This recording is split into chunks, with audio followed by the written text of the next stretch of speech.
Hello and welcome to another show of the History Hour podcast. I am your host, Billy Zarkadas, and today I'm bringing you another episode of History Hour. In this episode, we will be talking about the rise and fall of the Presque Isle Air-Force Base, the history of the golden ages of Presque Isle, and the fall of the closest military Air Force base to Europe. But before we do that, I want to introduce our guest for this episode, Kim Smith from the Presque Isle Historical Society. Welcome, Kim, and thank you for being here with us once again for another amazing topic in history. Good evening. Thanks. It's my pleasure to be here. Yeah, and I know we discussed that before the recording, but how's your quarantining going? Boy, I'm telling you, the only good thing from the perspective here is northern Maine has very few cases. Of course, Aroostook County, as you know, Evan, is very large. It's the size of Rhode Island and Connecticut combined. But we only have 3 cases. 2 are active. 1 is recovered in the county, and they're both in the southern end. So that's good, and we hope it stays like that. Exactly. Yeah.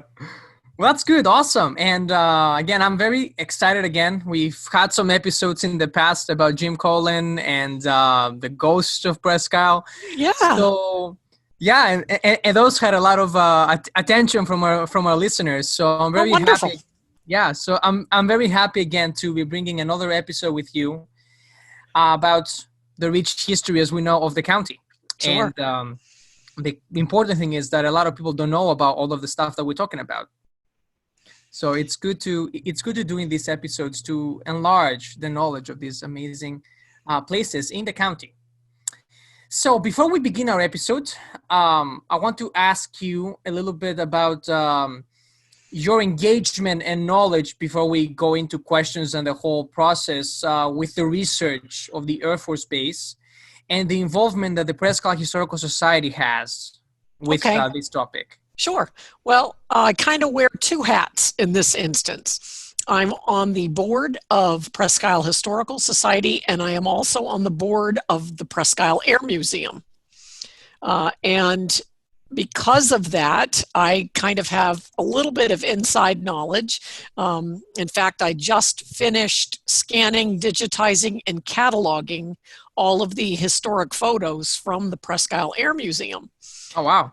So those are all the old base photos, and it was quite interesting going through it. How many? What's the number that we're talking about? Well, right now, I just did 200 photos. Yeah, not bad. And the interesting part, because the base was the last base on U.S. soil before our soldiers left to go to the European combat theater, there were a lot of celebrities that came through here. So the photos and some of the memorabilia was really quite fascinating. Mm-hmm. Yeah, and I hope we can get into more of the details of who came through the airport, because I know there was a speech by President Kennedy, I believe so, on that place, and a lot more that I'm sure you know all about them. Yes, President Kennedy was definitely here. Clark Gable, Bob Hope, Francis Langford, Joan Blondell. So quite a few of the big names from the 40s came through here. And I'll show you a photo. I know the listeners won't be able to see it, but I can describe it to them. I actually have Clark Gable's autograph on a dollar bill, but it wasn't known as a dollar bill. And that's kind of a really cute story that we can perhaps talk about. That's interesting. So awesome. So let us dive right into our topic and talk about the fascinating and, for the most part, unknown history of the Presque Isle Air-Force Base. Sure. And first things first, we'll start with the question of what was the Presque Isle Air-Force Base, and from what years was it active? What's the beginning of the story? Well, that's a very important part of the story, actually. So Presque Isle, small community in northern Maine, 15 minutes from the Canada border. We had an airport as early as 1930. It was a municipal airport, a grass field. basically for local use, cargo, passengers to some extent. And when the United States realized in the late 30s and 1940 that we were going to end up in World War II, they came in and took our municipal airport by eminent domain. Mm-hmm. And in 1940, they brought in a crew during what we here in northern Maine know as potato harvest time, which is the fall, and in 60 days built about 60 buildings to serve as an Army airfield. Very rapid. And yes, yeah. And the terminology here is very important because it was an Army airfield from 1940 to 1947. In 1947, it became an Air Force base. So there's a definite difference in terminology there. And so when we were the Army airfield, we were the snowball. And when we became an Air Force base, we were the home of the Flying Tigers. Okay. Yeah. So it was really very, very interesting. And because we were the last base on U.S. soil, or the first one, as people came back, we had a very large base hospital here. And the base hospital took up, and if you can imagine this, 2 acres in a single story building. That's a lot. That's huge. That's a good size. I think I read about that actually. I think it said that it was the largest Army hospital east of the Mississippi, right? That's correct. The largest field hospital east of the Mississippi. It was built in 1942, and it actually served the community, not just the base. It served the community until 1945. So there are still residents here in town that were actually born there. And Evan, you know one of them, our board vice president, Ann Cushman, was actually born on base. So antibiotics, which you may know were discovered during World War II, we actually had them available on the base here. The primary function of this hospital was to treat the wounded soldiers returning from Europe. Mm-hmm. And there's still, they did have to send some that were, more severely wounded elsewhere. But as long as we could do the treatments, they were done here. So we had the base hospital. The hospital also had its own mess hall.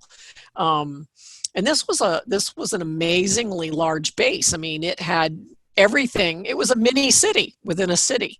It had the hospital, it had a laundry, it had a parachute packing plant, it had a frozen food processing center, it had a movie theater, parade grounds, the headquarters, the officers' mess, the enlisted men's mess, an officers' club, a gymnasium.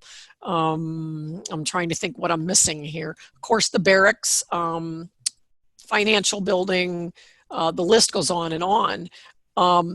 And you know a lot of Presque Isle's history, so this was kind of an interesting tie-in. The Northern Maine Fair is one of the oldest continuously existing fairs in the United States. We were established in 1850. And the only time the fair did not operate was during World War II, which was pretty common around the United States. And one of the reasons for that, the fairgrounds was taken over as temporary barracks for the soldiers. So hospital beds and such, right?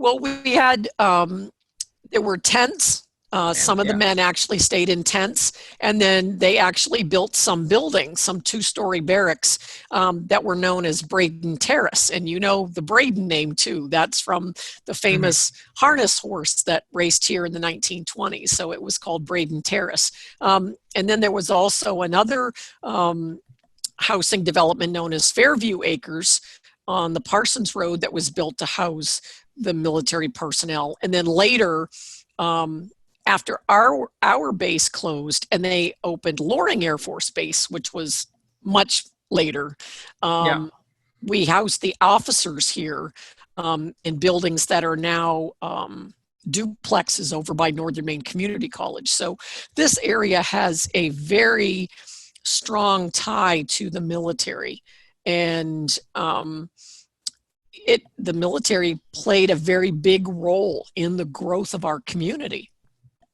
Yeah, and I think you can see that with the landscape of today's Presque Isle, especially that you mentioned the buildings by Skyway, I believe. Right, the industrial park.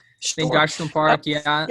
Yep. Skyway Middle School, which is now Presque Isle Middle School, was built on base land in 1962. Mm-hmm. And another interesting thing that a lot of people don't realize is that we had a German POW camp here.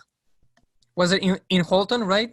There was one in Holton, but there was one here in Presque Isle as well. Oh, wow. Yeah. Basically right across the street from the middle school. That's really interesting. Yeah. That's where NMCC is about now. Yeah, across the street. Yeah. Interesting. Yep.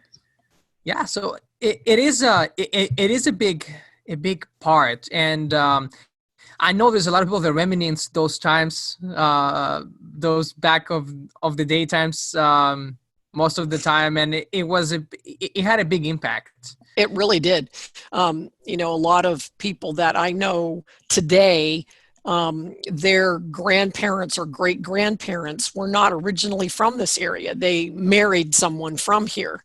They met them while they were here in the military and stayed. We have such interesting history here in Presque Isle. The 1959 National Christmas Tree and the Double Eagle II, the first successful transatlantic hot air balloon, and just lots of other things. But here's another one for you, and it's base connected. So we served as the Army airfield until 47. Then we served as the Air Force Base starting in 47 up into the late 50s. And then in 1958, it was a completely different climate in the world. We moved from the fears that we had with World War II to the Cold War. And the Cold War had its own set of fears. Now we were worried about nuclear armament and possible war with the USSR. And in 1958, President Kennedy and the Strategic Air Command named Presque Isle, Maine, the home of the nation's very first intercontinental ballistic missile. And it was nuclear. It was called the SNARK, S-N-A-R-K. The SNARK missiles, yeah. Right. It was tested off the Jacksonville Air Force Base in Florida. And it's probably a good thing that we never had to use it in combat. They used to joke about the waters off Jacksonville being snark infested. I can imagine. Yeah, the missile was not very reliable, but it had just some really interesting statistics. So it was 69 feet long, 42-foot wingspan. It flew at the speed of Mach 0.94. It had a range of just over 6,000 miles. And that was key in choosing Presque Isle as its location. If the missile was launched, and this was a land-launched missile, not an aircraft-launched missile. So if it was launched from Presque Isle and flew over the North Pole, Moscow was only 6,000 miles away. And that's why we were chosen. That's right, in the range, yeah. Right. So there are still standing today 6 buildings, and I always call them silos, but I'm frequently corrected, they're hangars for the missiles that still stand today. Of course, they were repurposed and now they're commercial use. And that's where they were kept. And behind each one of these 6 buildings, which stand on Missile Street, imagine that, real original name, behind each one of those buildings are 2 circular launch pads that are 16 feet deep concrete.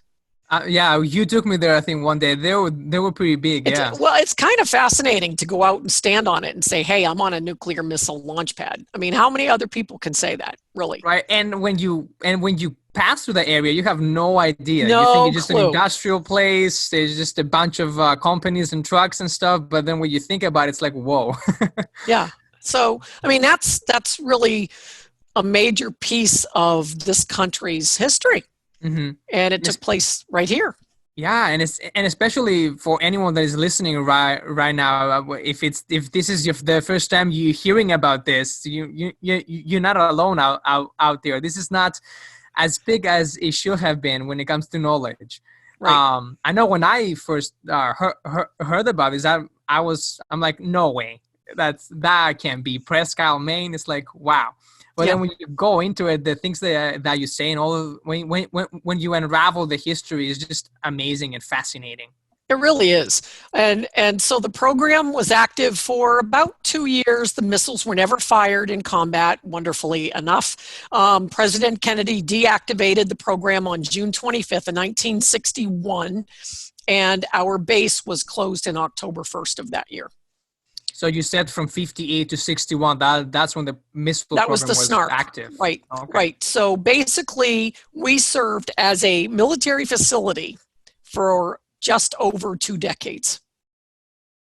So there were missiles stored there for an extensive amount of time, I can imagine, right? Yes. Unfortunately, we don't have one today. We'd love to have one to put on display, but there are only about 5 SNARC missiles still in existence today. Wow, that's rare. Wow. Yeah, yeah. We've heard that there might be a possibility we could get one from a military facility if we could arrange the transportation here.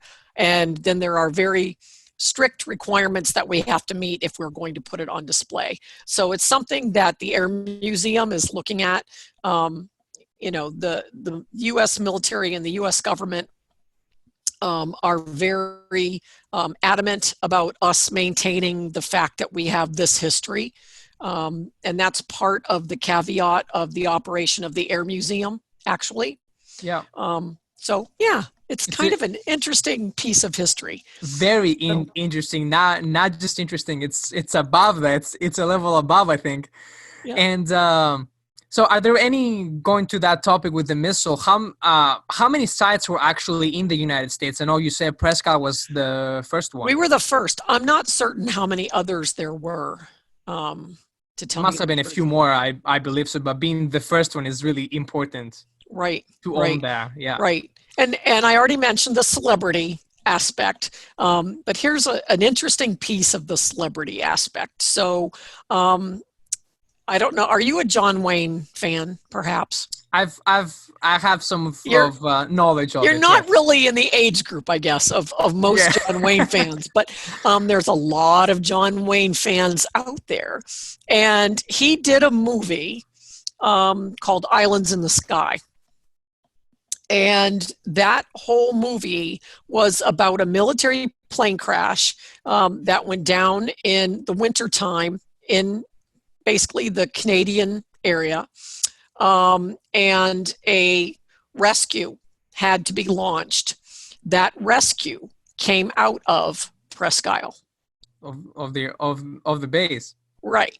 And the gentleman that, it was written by a man called Ernest Gann in 1944. And the gentleman that Mac, one of the principal characters in the movie, was modeled after, flew in and out of this base. We had the Air Command going in and out of here. They did a lot of transports. And the gentleman was Captain Marcus Morgan McGuire, who flew in and out of here. And so that's part of our collection. We have his photographs, so on file. It was filmed in Presque Isle, right? It wasn't filmed here. Oh, it wasn't. But okay. It was kind of conceived with us in mind because we played a role in that. Yeah. And that's awesome. I mean, at least they used it, right? Yeah. Right. And then, of course, you know, because you've been to some of the crash sites that we have in the area. There's a lot. There's a lot. Yes. I can assure our listeners of that. There were a lot of military bases in the state of Maine. You had the Brunswick Naval Air Station. You had the Dow Army Base in Bangor. You had us. So from the 1940s until today, there were over 80 military aviation crashes in this area. And there are still several with debris fields on the ground. You can actually go out and Google the B-25 Mitchell bomber crash out in Parham, Maine, the F-86 Sabre crash in West Chapman, Maine. Both of those still have debris fields on the ground. And when you Google them, there are videos of the debris fields. And we actually took Evan and some of his college buddies out to the B-25 crash site a couple of years ago. Yeah. So it was about 2 years ago, yes. And there's an excellent website out there available for those military aviation enthusiasts. It's called Maine Wreck Chasers, all lowercase, no spaces, and it's the 2-letter abbreviation for Maine. So it's MERECK, WRECK, chasers.com. And it lists every single aviation crash, the date of the crash, what type of aircraft it was, who was on board for crew, what happened to the crew, what caused the plane crash, where it was, what they did with the debris. You know, it's a fascinating website, and it's maintained by a man named Peter Nodden, and he is quite knowledgeable on the topic. In fact, I'm hoping that we get him up here to speak this coming year. That'd be really cool. Yeah, that sounds really detailed too, with all of that. And and going to these sites, it's like a whole adventure, because they're not very accessible. Like, you need to have certain types of vehicles, and they're very nice adventures to go to for most of them. I know the one that you mentioned that we've been to, that was really amazing, and I have some pictures and stuff, and it's like it's really bizarre to imagine how that whole airplane just crashed through the wilderness. It's right. Well, and you saw how wooded it is where we were. It's very dense woods. Yeah, there are a couple that actually happened on farms, local farms, and you know, we're very much an agricultural area here. There was one where a gentleman just got a little too close to the ground. He was trying to wave to his wife.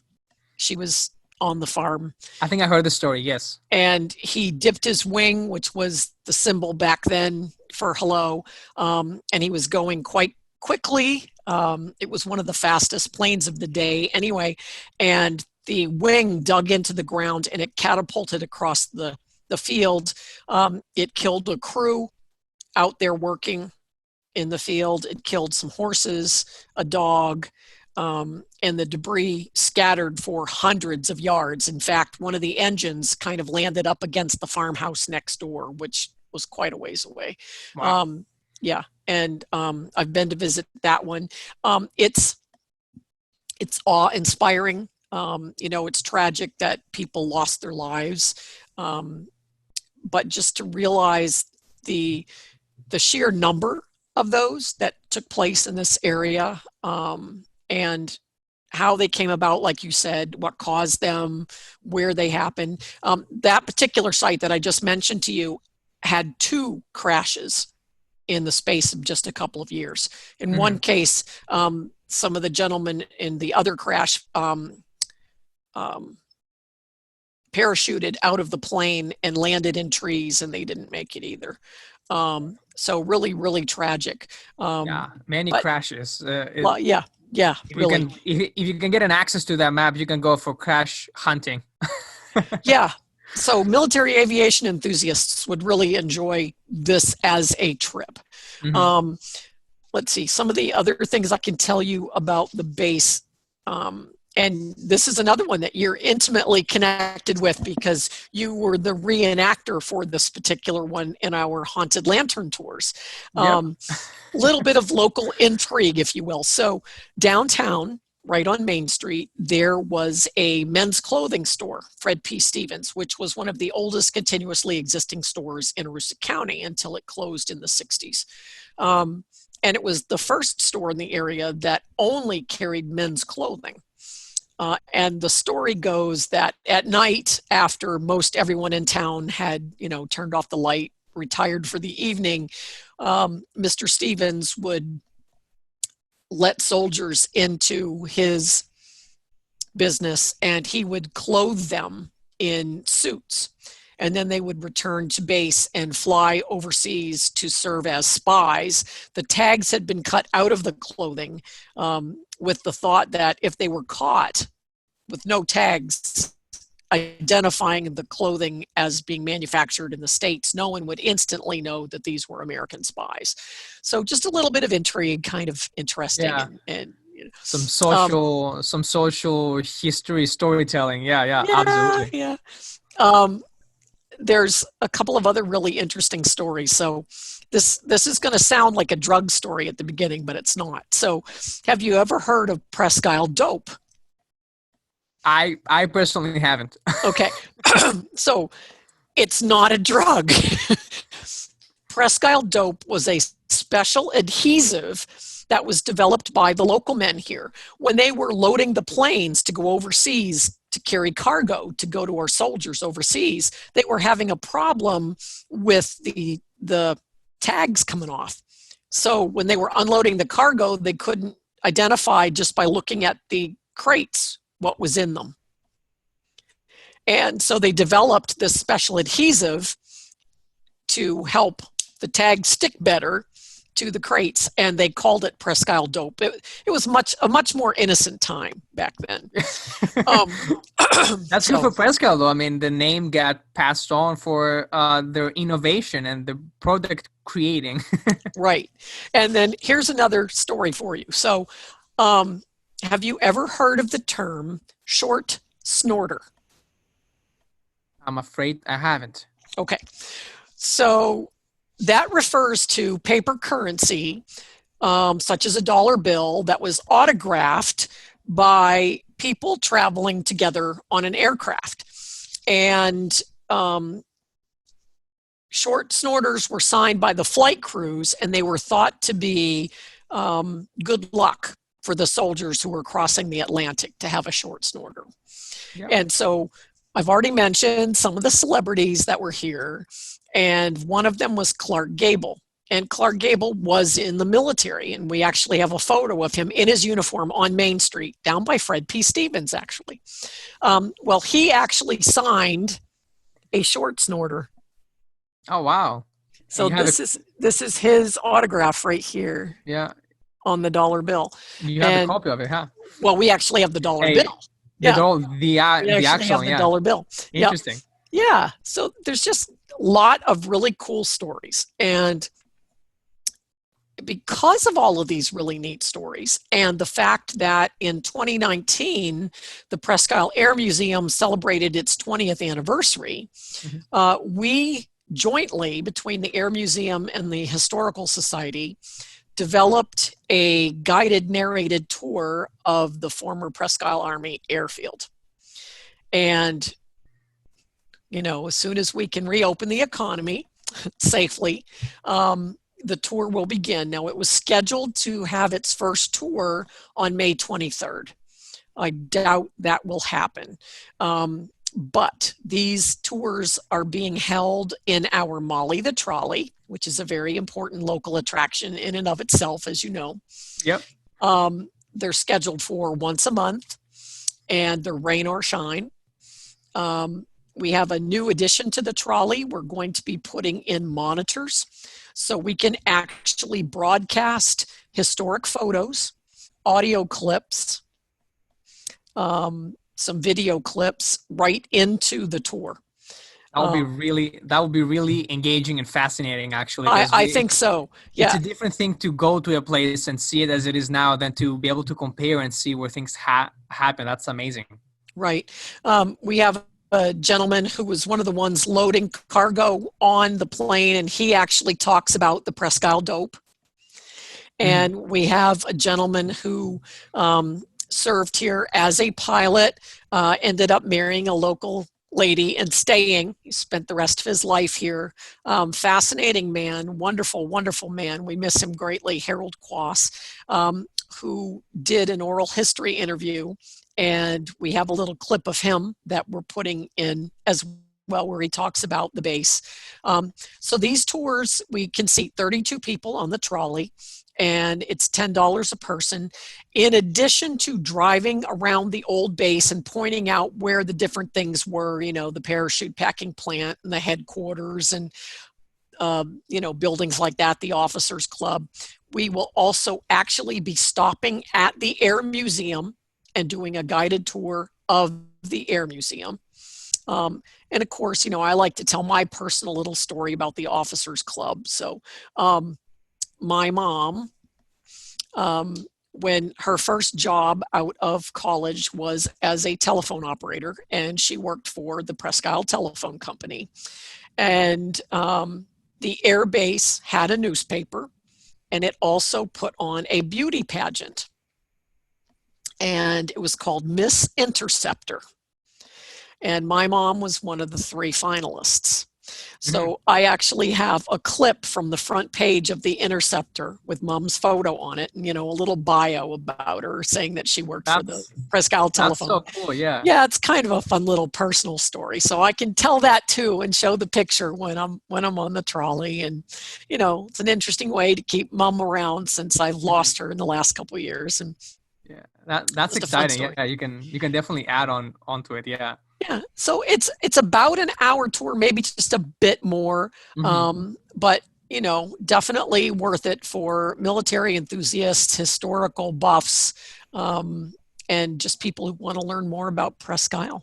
Or just anyone, yeah. I mean, you go through so many years of important Presque Isle history through that tour, and you show me some of the places that you stop doing the tour, and it's definitely something that's so worth it to know about.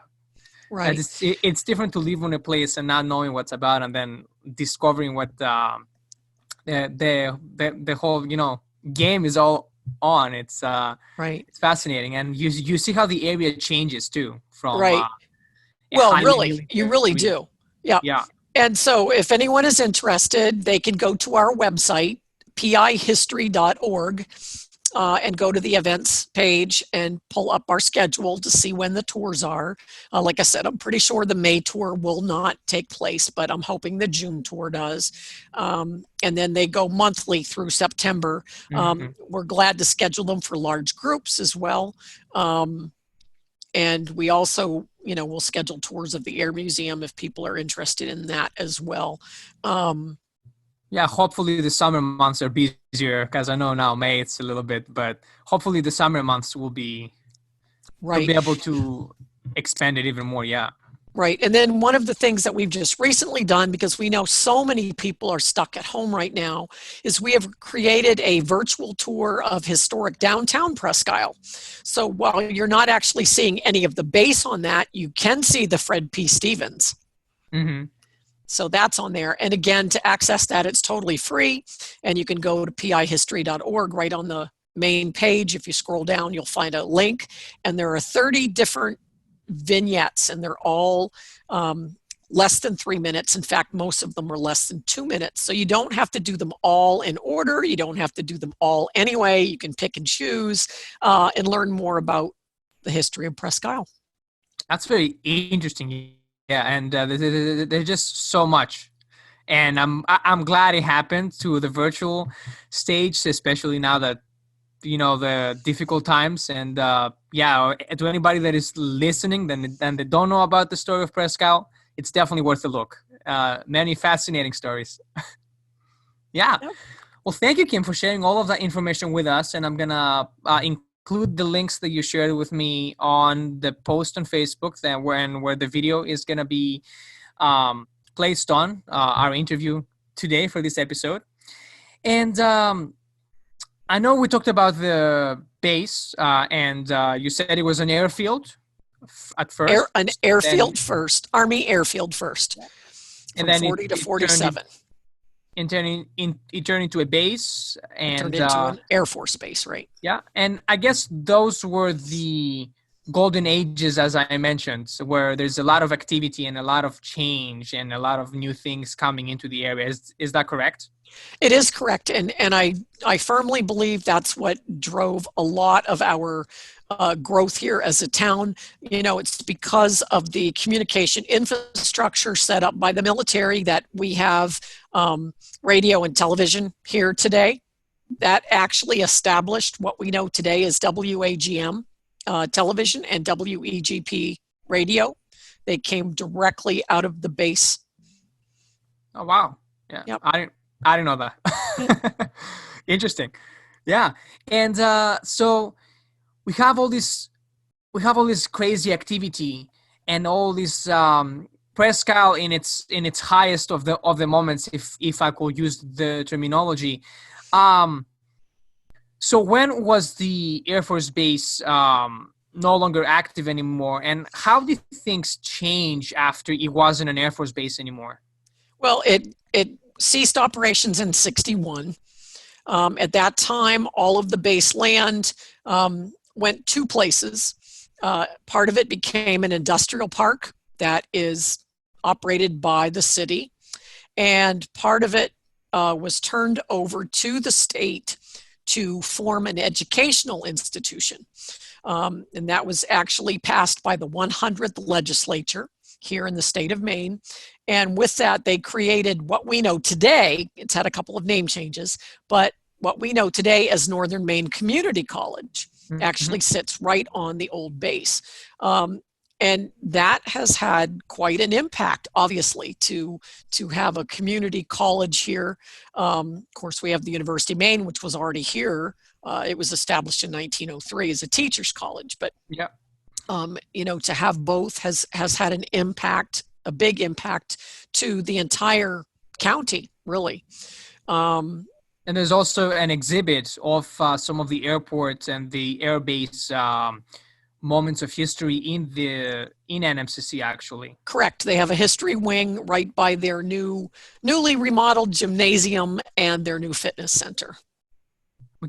Which is great. Yeah, great exhibits. And I see it as an extension of the Air Force, the airbase, exactly. the airport museum. So it's gonna, right.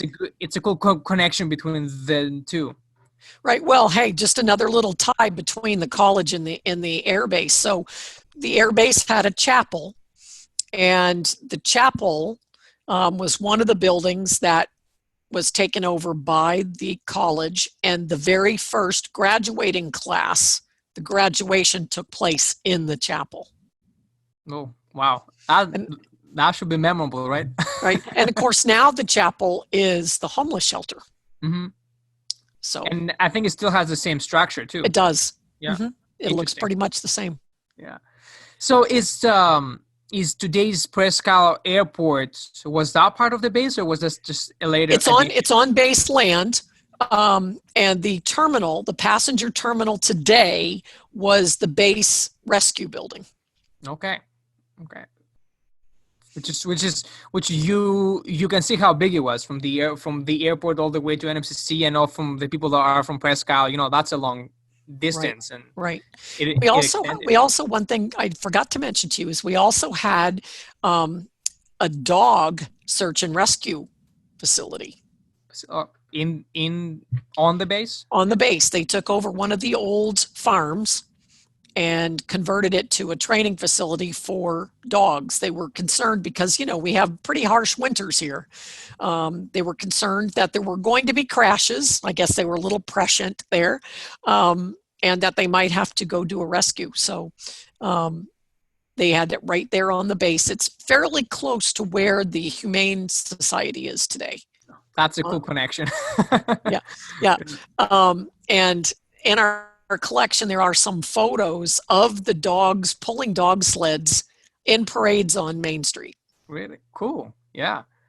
And I can imagine, I mean, we even see, I mean, there was an incident a few years back, I think, when an airplane kind of crashed on the airport. But then there were also, the condition of the Presque Isle area for airplanes is so difficult because our weather up there is very, very challenging and harsh.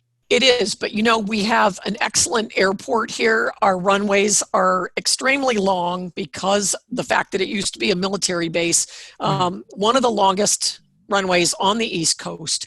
And we have just an excellent, excellent airport crew, and they take such good care of those runways. Absolutely, yeah, and it's a friendly environment, and they're doing an amazing job. And there's the museum there too, so it's a good component. Right. The Air Museum is in the south end of the passenger terminal, and it's open anytime the passenger terminal is open. Mm-hmm. And I hope with the tour the Historical Society is establishing, the museum can get a little more fame and a little more traffic. It's funny because if you talk about traffic, our numbers sound very good.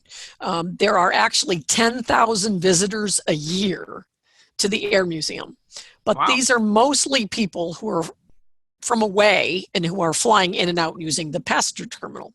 Mm-hmm. And there's a lack of awareness, so to speak, with the locals. The local community, yeah. Right. So that's an awareness that we would really like to build.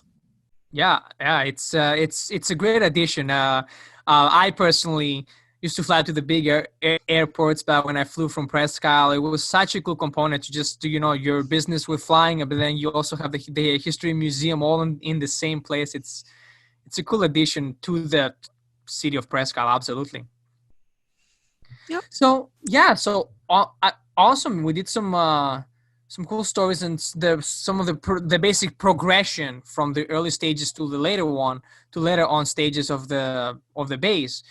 I guess a personal I have is, how do you think the closure of the base impacted the local community? I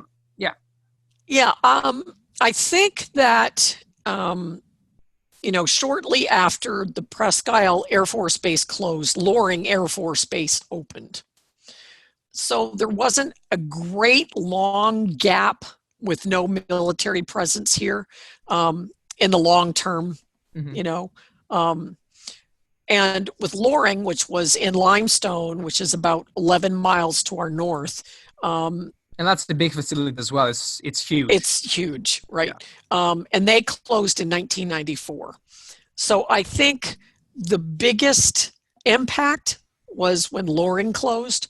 When I went to high school here, and we won't talk about how many years ago that was, but when I went to high school here, the high school was huge. We had the trades, we had a business trades wing. We had about 1,400 students in the school. And that's because a lot of the officers' families lived here in that housing up by Northern Maine Community College. Mm-hmm. When the base closed, now the classes, instead of being 400 per class, 9th grade through 12th, now they're about 100 per class. Mm-hmm. So our population went from 14,000 to 10,000 almost overnight. And that's a huge loss. Crazy impact, yeah. It affected commerce here. We're fortunate that we're close enough to Canada that we do have the influx of Canadian shoppers and diners and kids going to school. So that was helpful, but it did have a major impact when the base closed. Yeah, and I did a project with geographical mapping in Loring, and the size of that, it was crazy. It was so huge, and you can actually see it from Google Maps, just the big chunk of land that it is. And that's a history for another episode, hopefully. That's a whole other episode, you're right. Absolutely. So you think that when the Presque Isle base closed, most of the people that work there and all of the traffic went to Loring? Is that what happened? Well, you had, a lot of the civilians who worked there lived in this area. The military men and women, of course, they went on to their next duty station. So it's hard to say. I mean, there was an impact, but we were well established as a community by then, and had really built our commerce up. So we were thriving in the 60s here. That's why I called it the Golden Ages. It really was, though, if you think about it. Right. Yeah. So, I guess, are there any cool little pieces of history that you would like to share with us? I know we said President Kennedy was here at the base, and we actually have a part of his speech. I'm sure we can find it on YouTube. But you mentioned a few of actors. Yep. Right. The Clark Gable, Bob Hope, Frances Langford, Marla English. I don't know if you know who she is. Joan Blondell. Did you ever see the movie Grease? I have, yes. She is the older blonde short woman in the cafeteria. I can't remember, but I can sure go back and watch it again and point it out. She was a bombshell back in the 40s, So she was here, and that was a big thing when she was here. Is that I think there was a picture of a very famous lady on the museum, actually, in front of an airport. I don't know if that's her or not, but there's a famous figure.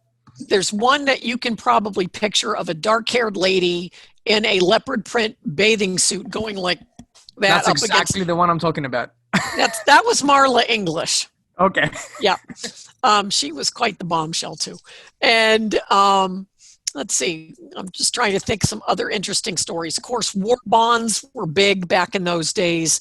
We were encouraging people to ration and to save their metal. And oh, look, I have a friend joining us for the... I wish our viewers could see that.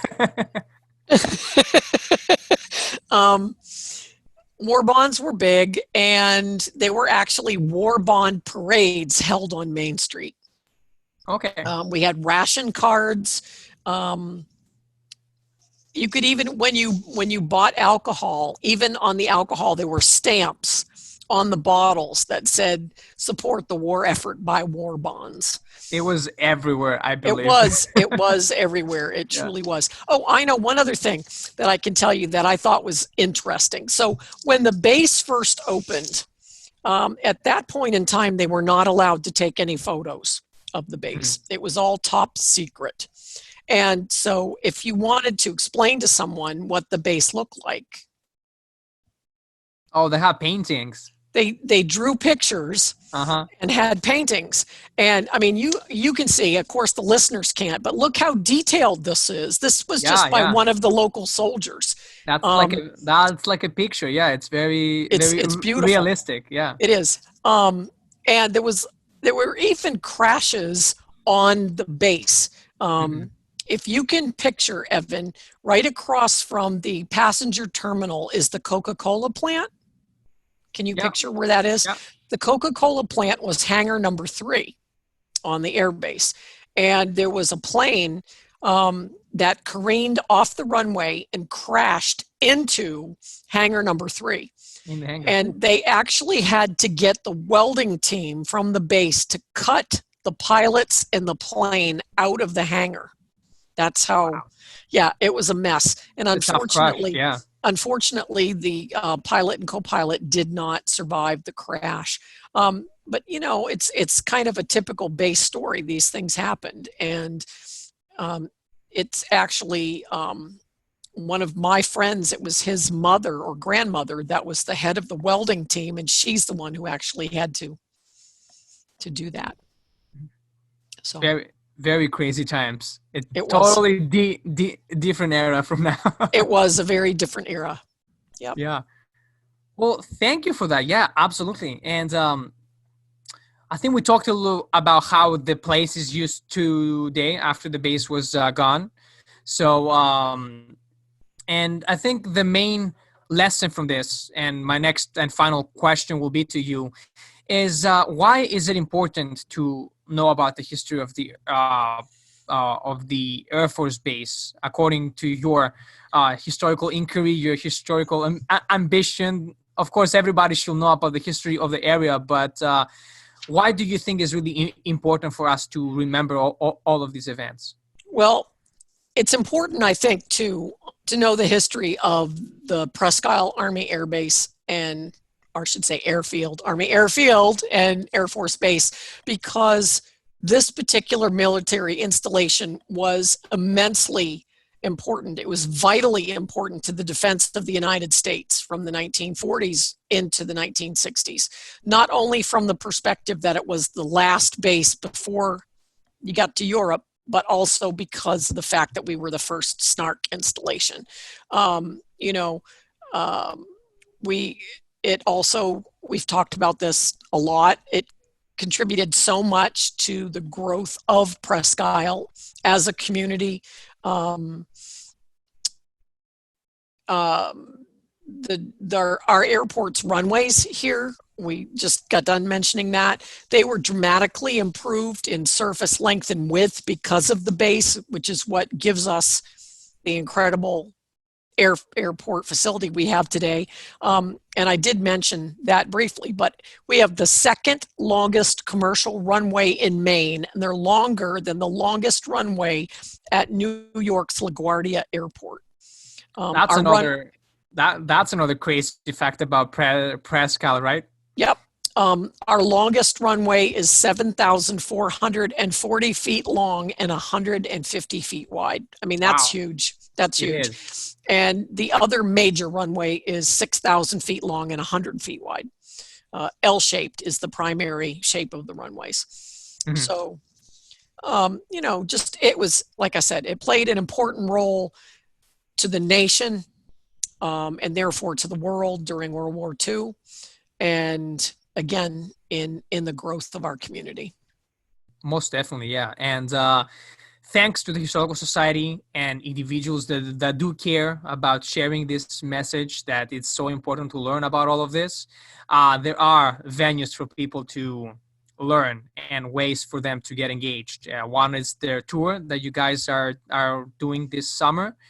And I'm actually very excited that you guys are doing it. And hopefully I can visit again once things clear up and take the tour with you guys. But yes, and the one I think that our listeners should know is that just make sure you get everything that's available to you and learn and extend your knowledge about things, because there might be crazy stories and crazy things right underneath your nose, as we could say, about anything that you can imagine, and one including the Air Force Base at Presque Isle. Very true. And if I could just add one thought, it's not about the air base per se, but it just shows you why your knowledge of history is so important. And they say that history repeats itself, and this is so true. So 100 years ago, we had a pandemic. It was called the Spanish flu pandemic. Mm-hmm. And look what's happening to us right now in this country, in the world. And our medical professionals are learning from history. They know that there were 3 waves during that pandemic, and so they're expecting similar things with this pandemic. So history does repeat itself. It's so important that we learn from history. It has so much to tell us and to give us. And, understanding local history, being involved in local history builds a sense of community pride, which is extremely important for many reasons. And I just encourage people to support local historical efforts and get involved. If you are from this area and you're interested, we have lots of different volunteer opportunities. Please give us a call. We love to work with people and we love to tell them about local history. So, absolutely, yeah. Thank you, Kim. And I'm glad you mentioned that. It's very important. Yeah. Thank you. We appreciate the opportunity. Well, absolutely, yeah, and we hope you make more events and you expand this at the highest it can go. Thank you. Well, yeah, thank you, Kim, and thank you for joining us today. And best of luck with all of the endeavors of the Presque Isle Historical Society from now on. Hey, I appreciate it. And of course, we appreciate all of your input and into our local history because you played quite a role here. I don't know if the listeners know, but Evan, not even being originally from this country, let alone from the state of Maine, when he went to the University of Maine at Presque Isle, formed the university's history club.